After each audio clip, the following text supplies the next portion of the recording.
Welcome to What Living Means. I'm Vanessa Jasinski. The past 2 years have presented unprecedented challenges for education in our country. Parents, teachers, and students are finally seeing the light at the end of a very long tunnel.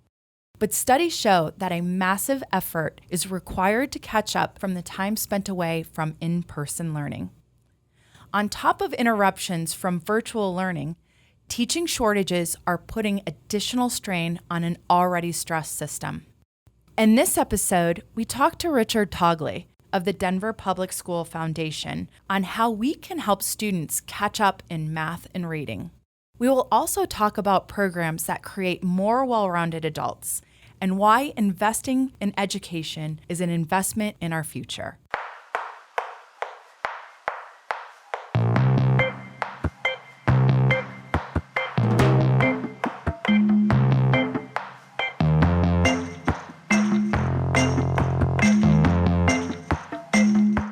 So, Richard, tell me a little bit about yourself and what you do with the Denver Public Schools. Sure. My name is Richard Tagle. I'm the president and chief executive officer for the Denver Public Schools Foundation. And what we do here is we are the strategic fundraising partner. And so we invest in programs and activities and initiatives that students who are traditionally been underserved would benefit the most. My father was actually a Denver Public Schools ESL teacher Nice. many years ago. So he, I've just grew up with Denver Public Schools always, because my father was a teacher there. But English is a second language. I mean, this was 20 plus years ago. He Wow. was teaching ESL. So it's interesting to see, that's probably a big part of, the program at Denver Public Schools as well. If your father was teaching that 20 years ago, then Denver, I would say, was on the cutting edge back then. We support a lot of multi-language learner initiatives. We, for example, have a portfolio called the A to C funds, which are funds that we actually provide directly to teachers so that they don't have to worry about spending their own money on materials, equipment, and supplies that are needed in their classrooms. I try not to bring up COVID, but 2020, it really Ah. threw a lot of things off, and it never really ended in 2020. It kept going on. And I know just from hearing from my son's teachers too, that, between having the masks on the face and there was a lot of trouble, I think for kids, they had to increase speech therapy because the masks were inhibiting some of their speech. And the list goes on all the things that we kind of slowed down on. But what we're hearing is that maybe math and reading since the pandemic are really the areas where they've fallen behind our students. So is there something that people can help support our kids so we can get them back to the level where they need to be? Yes, in fact, when you talk about the impact of the pandemic, you're right. We are still experiencing a lot of direct impact of the pandemic on how children are learning, how teachers are teaching. And one of the things that DPS is focused on is really making sure that the district is helping teachers focus on grade level tasks and not remediation, right? To really focus on accelerated learning, especially now that a number of our students basically have missed a lot of classroom instructions for over 2 years and are now just reeling back. For example, a lot of first graders in our schools this semester, this is the first time they're ever in a school. Yeah, I didn't even think about that. This is the first time that these first graders are experiencing school with other students, with other adults around them, and not just their parents at home. The social interaction, even the vocabulary base isn't there. But the district is really focused on making sure that we're on grade level tasks and not backtracking. But in addition to that, relying on a lot of community supports for mentors, coaches, Hmm. reliance on after school programs and summer learning programs that really get students back on track. We also have some federal funding that really address the impact of the pandemic to make sure that there's a focus on accelerated learning by tapping into tutors, paying tutors to be in school during the day and after classes Yeah. so that there's that continuous learning happening. And of course, the focus on our students of color, students with disabilities, the multi-language learners, that there's higher levels of investments for those kinds of supports.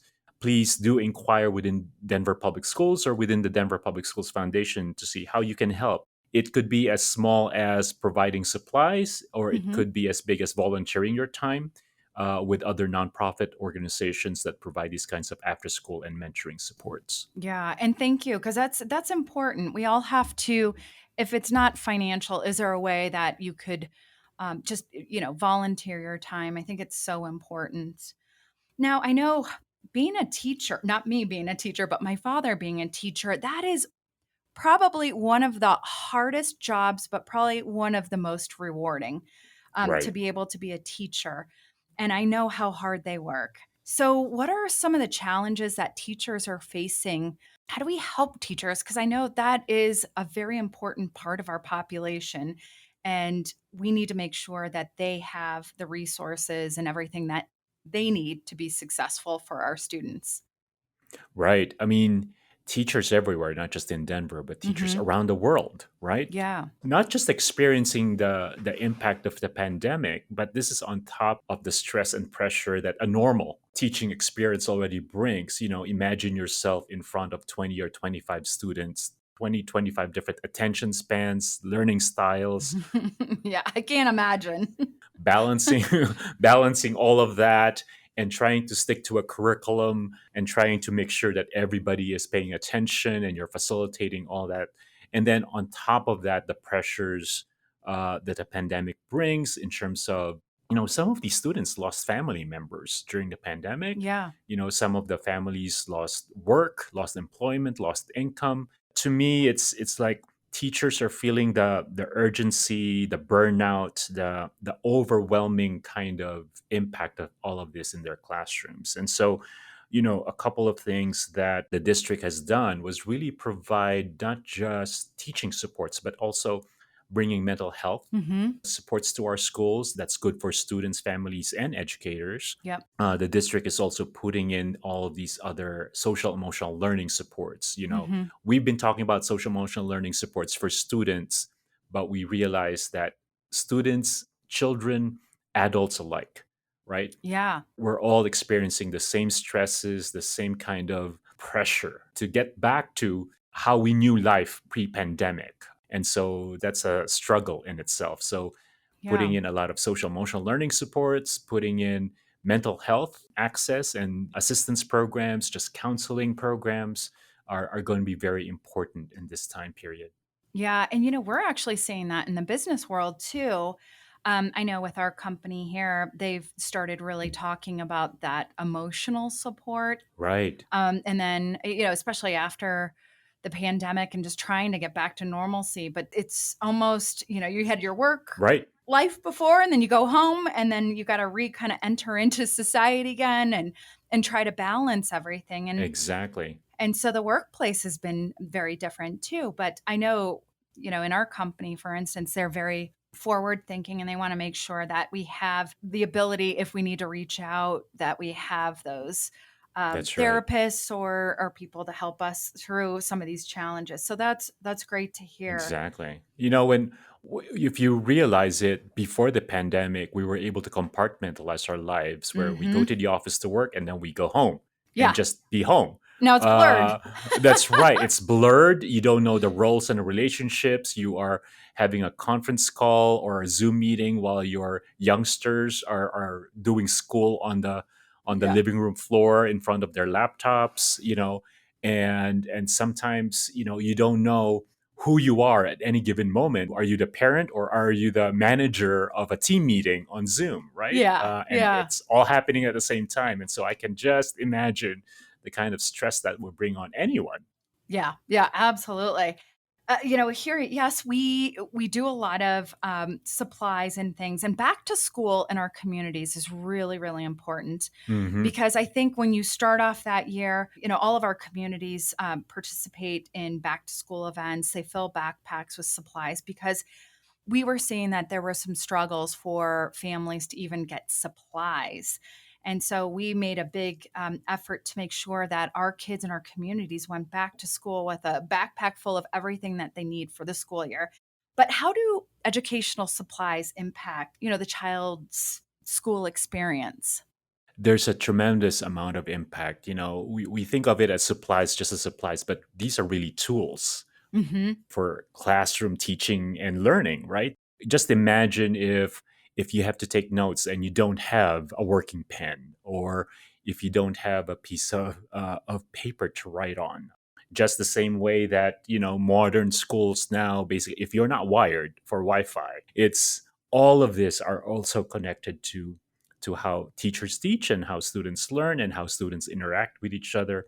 And so supplies really play a big role Mhm. and facilitating that kind of interactive and engagement in learning. I read an article about, the uh, when you type on a keyboard, notes on a keyboard, as opposed to writing on a piece of paper using a pen and paper, there's a different dynamic to Mhm. how you retain how your memory retains the stuff that is connected to your fingers using an instrument and a paper, and how your hand moves, right?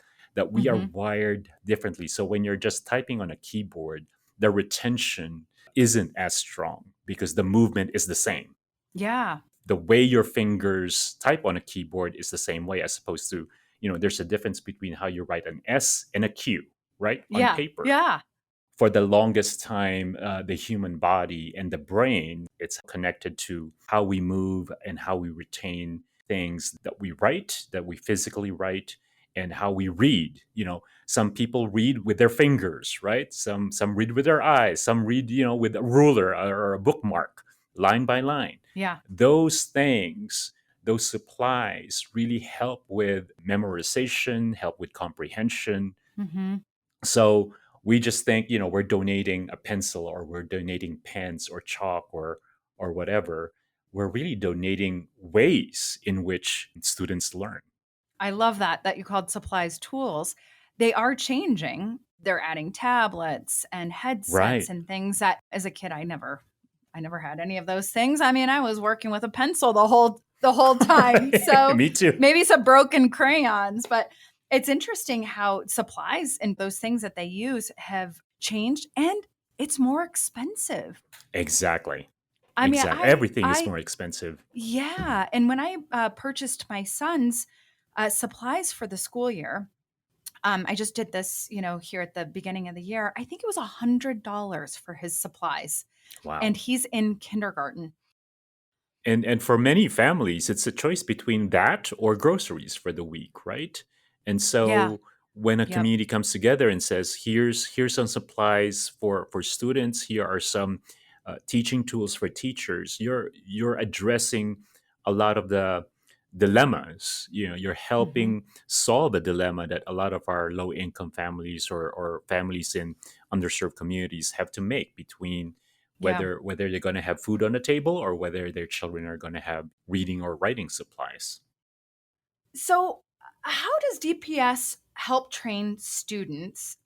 So, when they leave high school, how do they go off into the world? Like, what kind of skills and things do you guys focus on, whether they're going off to college or trade school or whatever it might be? Right, right. I think this is where the Denver community shines, not just within DPS, but the whole of Denver.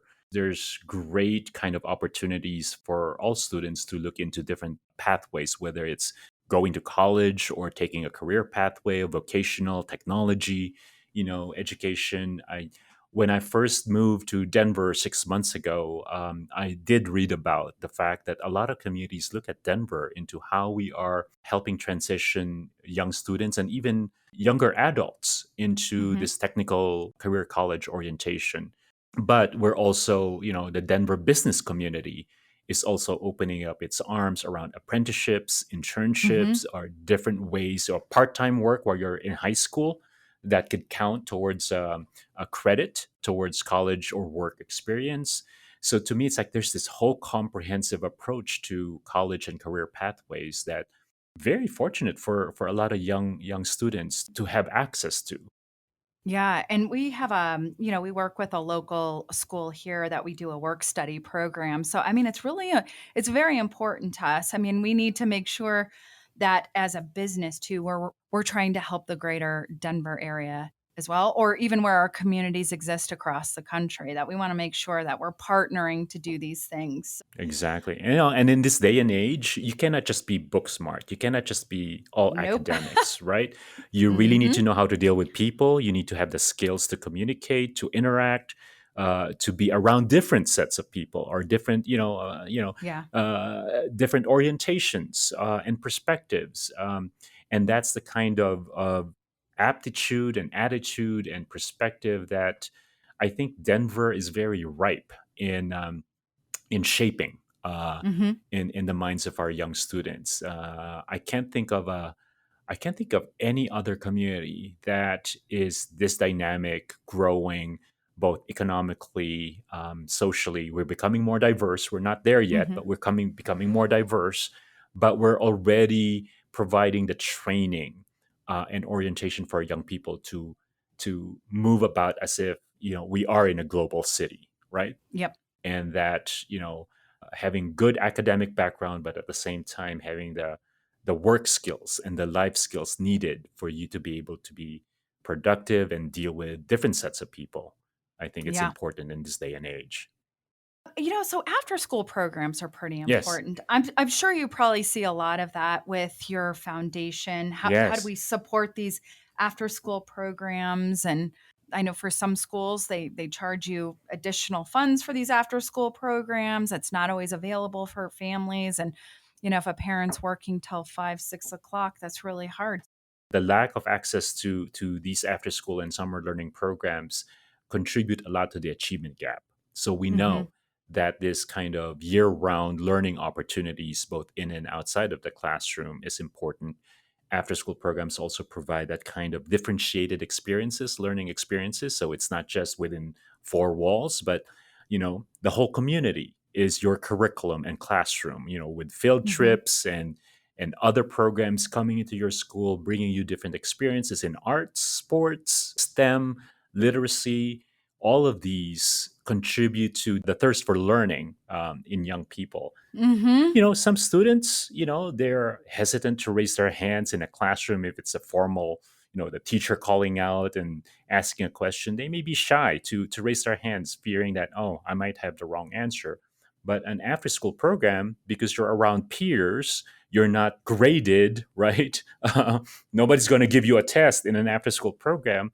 Yeah. You're more likely to raise your hand and express your thoughts, your opinions on things. So to me, it's like this balance of a structured learning and then having an after school program that's more flexible but also designed for this kind of interactive learning. It's important for every student.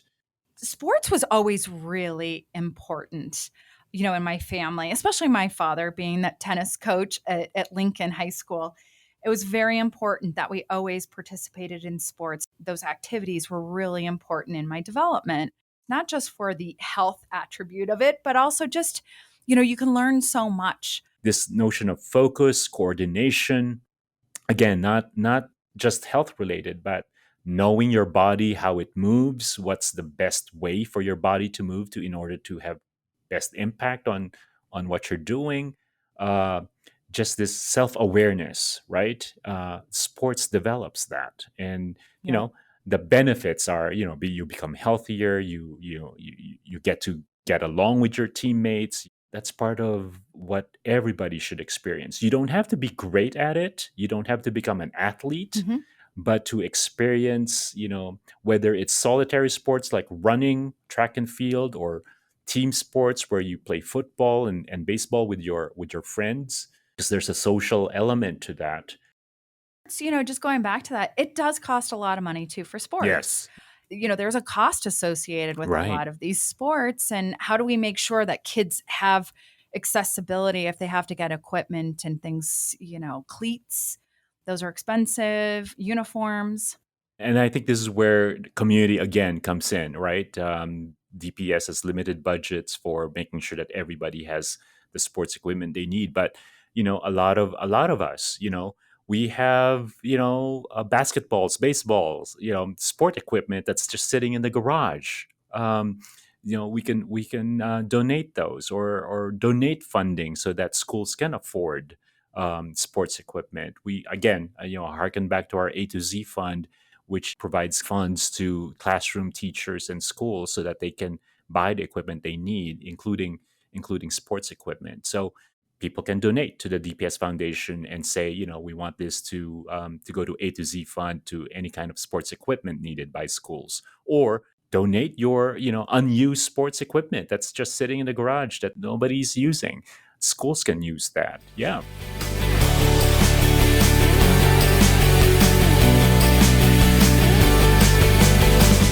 Thank you for listening to What Living Means. If you've enjoyed our show, please consider leaving us a rating and a review wherever you get your podcasts. I'm Vanessa Jasinski, and I'll see you next time.